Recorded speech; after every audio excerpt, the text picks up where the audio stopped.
칼날이 목젖을 파고들기 직전이었습니다. 차가운 쇠붙이의 감촉보다 더 소름 끼치는 건 내 목을 겨누고 있는 저 사내의 눈빛이었습니다. 아무런 감정도 담겨 있지 않은 그저 도축장의 백정이 소를 바라보는 듯한 그 무심한 눈빛 말입니다.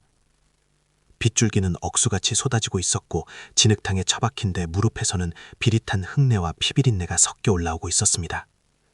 심장이 터질 것만 같았어요. 아니, 차라리 터져버렸으면 좋겠다고 생각했죠. 이 공포를 더는 견디기 힘들었으니까요. 내 품 안에는 묵직한 노쇠 덩어리가 들어 있었습니다.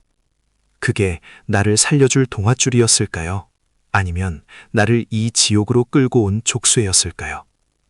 둥글고 납작한 그 쇠덩어리에는 말이 새겨져 있었습니다. 그래요. 여러분이 드라마에서 수없이 보았던 바로 그 마패입니다. 하지만 그 순간 나는 그 마패를 꺼낼 수 없었습니다. 손이 묶여 있어서가 아니에요. 혀가 굳어서도 아닙니다. 지금 내가 마패를 꺼내드는 순간 저들은 망설임 없이 내 목을 그어버릴 것이라는 걸 본능적으로 알았기 때문입니다. 그들은 내가 누구인지 의심하고 있었습니다. 아니, 거의 확신하고 있었죠. 산속 깊은 곳, 왕의 시선이 닿지 않는 이 어둠 속에서 왕의 눈을 자처하는 자의 최후가 어떤 것인지 그들은 보여주려 하고 있었습니다. 도대체 어쩌다 이렇게 된 걸까요? 화려한 관복을 입고 거리를 활보하던 한양의 귀공자가 왜 이 진창 속에서 개죽음을 당할 위기에 처한 걸까요? 자, 이제 시간을 조금 뒤로 돌려보겠습니다. 우리가 흔히 알고 있는 그 화려하고 통쾌한 영웅담이 아니라 생존을 위해 숨죽여야 했던 진짜 암행어사의 이야기를 들려드리겠습니다. 상상해보세요. 당신이 지금 500년 전 조선의 어느 험한 산길을 걷고 있다고 말이죠. 이야기를 시작하기 전에 여러분이 가진 환상부터 깨야겠습니다. 우리는 텔레비전 사극을 너무 많이 봤어요. 번쩍이는 마패를 들고 암행어사 출두야를 외치면 탐관오리들이 추풍 낙엽처럼 쓰러지고 백성들이 환호하는 장면 말입니다. 물론 그런 순간도 있었겠죠. 하지만 그건 전체 여정의 아주 끄트머리, 정말 찰나의 순간에 불과합니다. 그 한 번의 외침을 위해 어사가 겪어야 했던 시간은 사실상 목숨을 건 첩보작전이었습니다. 한양을 떠나던 날 왕은 저에게 낡은 옷 한 벌과 마패 하나를 던져주었습니다. 그리고 이렇게 말했죠. 가서 보고 듣고 적어오라. 단 아무도 모르게. 말은 쉽습니다. 아무도 모르게라니요. 조선 팔도에 비밀이 어디 있습니까? 가장 큰 문제는 바로 이놈의 마패였습니다. 여러분, 마패를 실제로 들어본 적이 있나요? 이게 꽤 무겁습니다. 묵직한 노쇠떠문지예요. 이걸 품속에 넣고 다니면 걸을 때마다 덜그럭거리는 소리가 납니다. 옷매무새가 축 처지는 건 당연하고요. 거짓골을 하고 다니는데 품 안에서 묵직한 금속 소리가 난다? 지나가는 개도 의심할 일입니다. 그래서 저는 이 마패를 허리춤 깊숙이 속옷 안쪽에 꽁꽁 싸매야 했습니다. 살이 쓸려 피가 나도 어쩔 수 없었죠. 잘 때도 마음 편히 못 잡니다. 주막에서 잠들었다가 도둑이라도 들어 이 마패를 훔쳐가면 그날로 제 목숨은 끝입니다. 아니, 목숨만 끊어지면 다행이게요. 왕의 믿음을 저버린 죄로 가문이 멸문지화를 당할 겁니다. 그러니 잠을 자도 자는 게 아닙니다.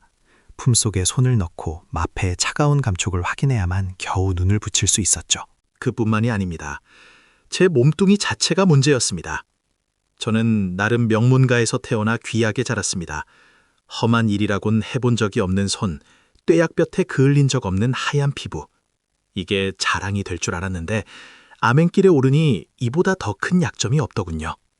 이보게, 저 거지놈 좀 봐. 손이 기생손보다 더 곱네. 주막에 들를 때마다 사람들의 수군거림이 들려왔습니다. 흙먼지를 뒤집어 쓰고 숯검댕을 얼굴에 칠해도 은연중에 나오는 말투나 걸음걸이는 숨길 수가 없었습니다. 젓가락을 쥐는 법, 물을 마실 때 고개를 돌리는 습관, 무심코 튀어나오는 한자어들. 이 모든 것이 나는 당신들과 다른 사람이요라고 소리치고 있는 꼴이었죠. 한 번은 주막에서 밥을 먹다가 붓을 빌려 무심코 글을 쓴 적이 있습니다. 주인장이 보더니 눈이 휘둥그레지더군요. 아니, 거지 양반이 글씨는 어찌 이리 명필이요? 그 순간 등골이 오싹해졌습니다. 아차 싶었죠. 그날 밤 저는 도망치듯 그 주막을 빠져나와야 했습니다. 소문은 발보다 빠릅니다. 아니, 말보다 빠릅니다. 조선의 시골 마을은 좁디 좁은 사회입니다. 낯선 개 한 마리만 들어와도 온 동네가 다 아는데 수상한 거지가 나타났다? 그날 저녁이면 관아의 사또 귀에까지 들어갑니다. 어디서 왔는가? 누군가? 왜 왔는가? 이 질문들이 쏟아질 때마다 심장이 조여왔습니다. 어설픈 거짓말로 둘러대면 그들은 더 집요하게 파고들었죠. 그들의 눈빛에는 호기심이 아니라 경계심이 가득했습니다. 지방 관리들은 바보가 아닙니다. 그들은 한양에서 누가 내려온다는 소문만 들려도 이미 방어 태세를 갖추고 있었습니다. 길목마다 사람을 심어놓고 낯선 사들의 일거수일투족을 감시했죠. 그러니 상상해보세요. 적진 한복판에 떨어진 첩자가 된 기분을. 아군인지 적군인지 알 수 없는 사람들 틈에서 밥 한 끼, 잠 한숨 편히 쉬지 못하는 그 긴장감을 말입니다. 그렇게 몇 달을 떠돌아 도착한 곳이 바로 문제의 고을, 곡현이었습니다. 한양에 올라온 보고서에 따르면 곡현은 태평성대 그 자체였습니다. 세금은 꼬박꼬박 거치고 범죄는 없으며 백성들은 사또의 덕을 칭송한다고 적혀 있었죠.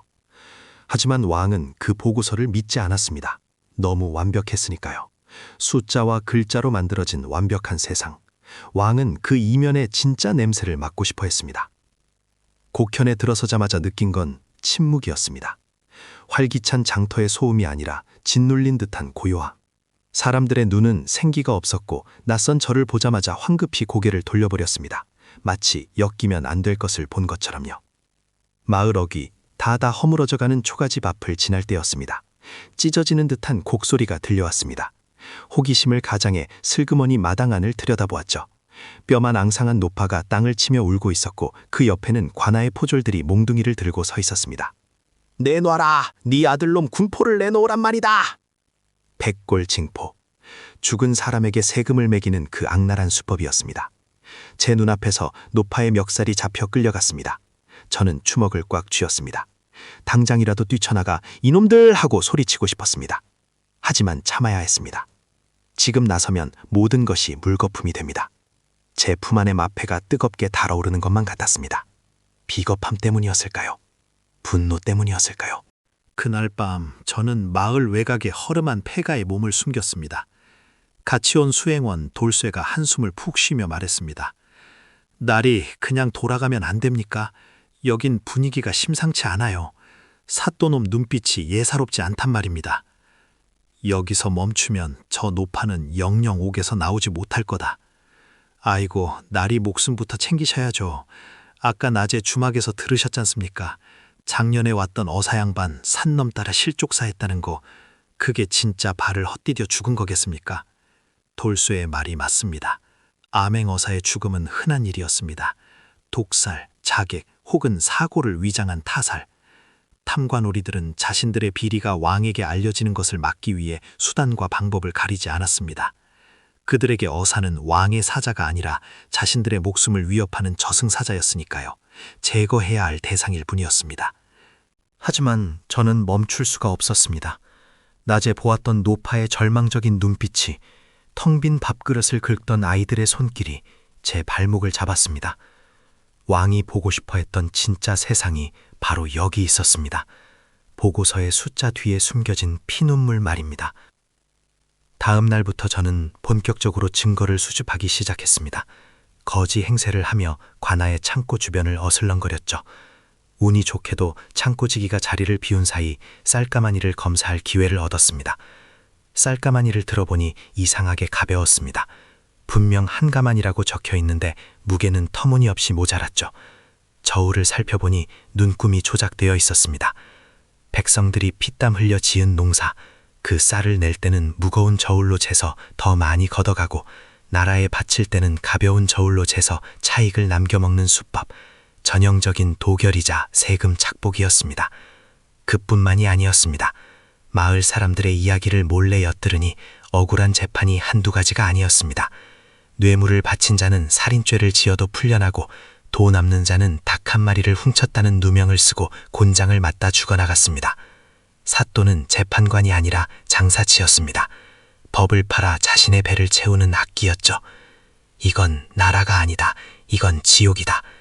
제 수첩, 아니 꼬깃꼬깃한 종이 조각에는 빽빽하게 죄목들이 적혀 내려갔습니다. 분노로 손이 떨려 글씨가 삐뚤빼뚤해질 정도였습니다. 이제 충분했습니다. 증거는 차고 넘쳤습니다. 이제 역졸들을 소집해서 들이닥치기만 하면 되는 일이었습니다. 하지만 적들은 생각보다 더 교활했습니다. 그날 밤 역졸들을 만나기로 한 약속 장소로 가던 길이었습니다. 비가 추적추적 내리는 산길. 왠지 모를 한기가 느껴졌습니다. 숲속에서 부스럭거리는 소리가 들렸을 때 이미 늦었다는 걸 깨달았죠. 어딜 그리 급히 가시는가, 나그네.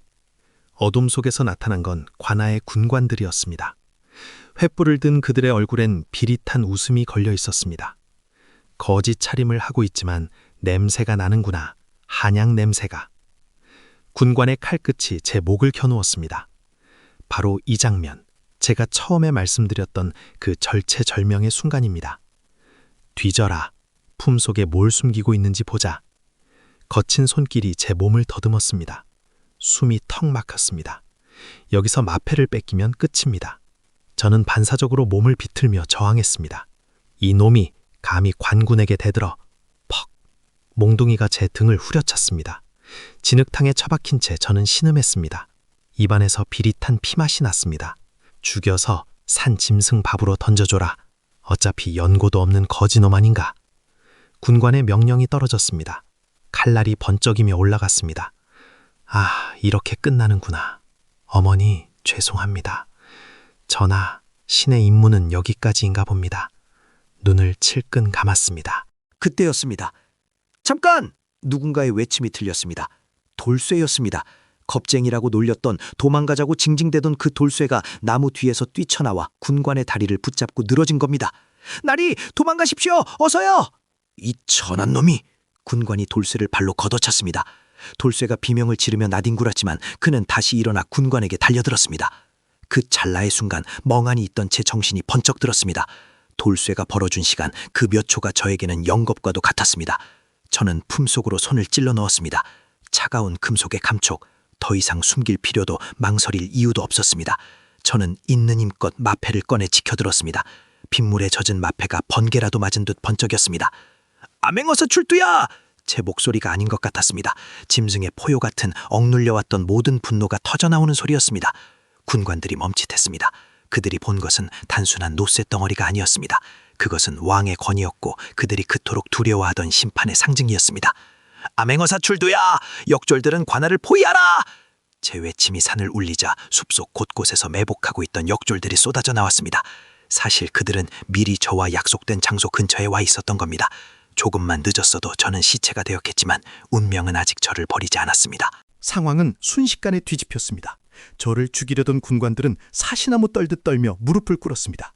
아이고, 어사또나리, 죽을 죄를 지었습니다. 방금 전까지 살기를 띠던 눈빛은 온데간데 없고 비굴함만이 가득했습니다. 저는 그들을 내려다보며 피 섞인 침을 뱉었습니다. 너희의 죄는 왕법으로 다스릴 것이다. 이제 진짜 무대가 남았습니다.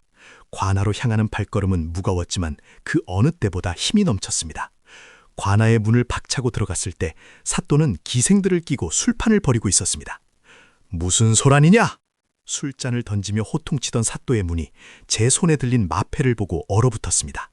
그 표정을 여러분에게 보여주고 싶군요. 오만함이 공포로 바뀌는 그 찰나의 변화, 권력의 정점에서 나락으로 떨어지는 자의 비참한 얼굴을 말입니다. 네 죄를 네가 알리랐다! 사또는 부인하려 했지만 제가 내민 장부와 백성들의 증언 앞에서는 속수무책이었습니다. 창고지기가, 억울하게 옥살이를 하던 사람들이, 그리고 아까 그 노파가 증인으로 나섰습니다.